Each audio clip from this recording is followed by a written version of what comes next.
आणि राज्यातल्या जनतेला पण सांगायचं की डिसेंबर 2025च्या हिवाळी अधिवेशनामध्ये आम्ही ज्यावेळेस सरकारच्या तर्फे 75,286 कोटीच्या पूरक मागण्या मंजुरीसाठी प्रस्तावित केलेल्या आहेत, यामध्ये प्रामुख्याने एक विचार सगळ्यांनी केला पाहिजे की बाबा ह्या एवढ्या मोठ्या मागण्या येण्याचं कारण काय, तर त्याच्यामध्ये पूरग्रस्त शेतकऱ्यांच्या मदतीकरता अध्यक्ष महोदय जवळपास आम्ही 15,000 कोटी रुपये त्यामध्ये हे द्यायचं ठरवलं, म्हणजे ते दिलेले आहेत।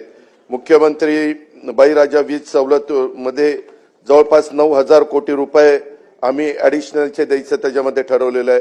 आपल्याला सगळ्यांना माहिती आहे की 12 वर्षांनी कुंभमेळा येत असतो, सिंहस्थ कुंभमेळा, त्याला 3,000 कोटी अध्यक्ष महोदय त्याच्यामध्ये आम्हाला द्यावे लागले।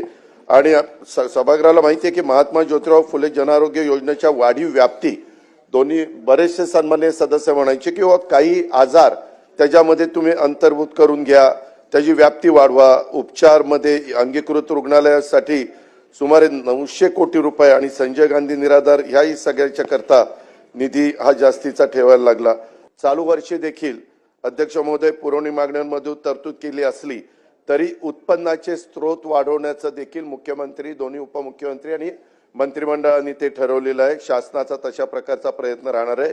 त्याच्यामध्ये विशेषतः जीएसटी, वस्तू व सेवा कर, नंतर एक्साइज, उत्पादन शुल्क आणि खाणकाम यापासून मिळणारा महसूल वाढवण्याच्या करता आवश्यक त्या ज्या काही उपाययोजना करणं गरजेचं आहे त्या करण्याच्या करता शासन प्रयत्नशील राहणार आहे।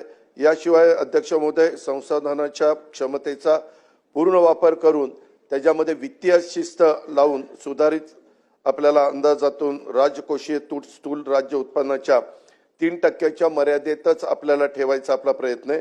अध्यक्ष महोदय, आम्ही ज्यावेळेस राज्याच्या वतीनं दिल्लीमध्ये कुठली मीटिंग असेल त्यावेळेस जातो, त्यावेळेस आज देखील देशामध्ये 3च अशी राज्य आहेत की जे कर्जाचं प्रमाण त्यांनी केंद्राने ठरवून दिलेलं जे टक्केवारी आहे त्या 20% पेक्षा कमी आहे। त्याच्यामध्ये गुजरात आहे, त्याच्यामध्ये ओरिसा आहे आणि त्याच्यामध्ये आपला महाराष्ट्र आहे। हे पण मला अभिमानाने सांगावंसं वाटतं। आणि बोलत असताना काही जण एकीकडे म्हणतात दिलं पाहिजे, एकीकडे म्हणतात 9 लाख कोटीचं कर्ज झालंय, परत म्हणतात नाही अजून 2 लाख कोटी कर्ज काढा, काय बिघडत नाही, परंतु पैसे देऊन टाका, असं नाही।